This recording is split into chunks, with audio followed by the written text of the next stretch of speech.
I instruct all of my clients to start journaling after their hypnosis session with me. And the reason for that is that it gets them to focus on the positive changes.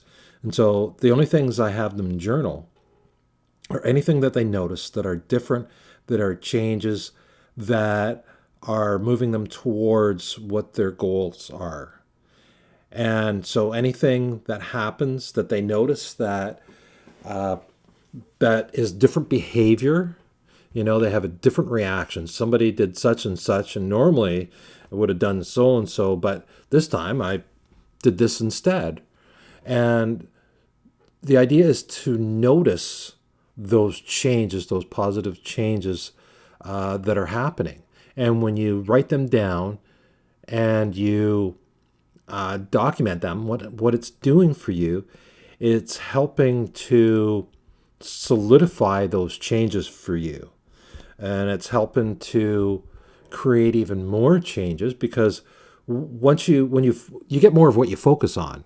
So when you're focused on the positive changes that you're experiencing, then what's going to happen is that you're going to notice more positive changes happening.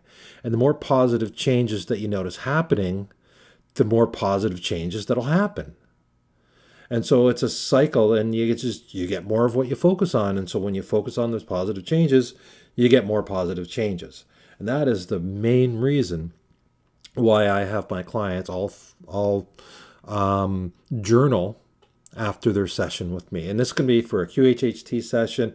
It could be for a quantum hypnosis transformation fast track session, or it could be for a profound somnambulism session. Whatever session it is, whatever modality that we're using, it's always a good idea to journal and keep track of those positive changes. My name is Jeff Broomfield, and I help people shave years off their self-development journey using my quantum hypnosis transformation fast track. And so go to my website at jeffbroomfield.com for more information. And when you're ready, click on the Getting Started Now button, and you can book your own free strategy session where we'll talk about your goals and whether or not the quantum hypnosis transformation fast track will help you achieve them. So thanks for tuning in. Have a good one, and stay awesome.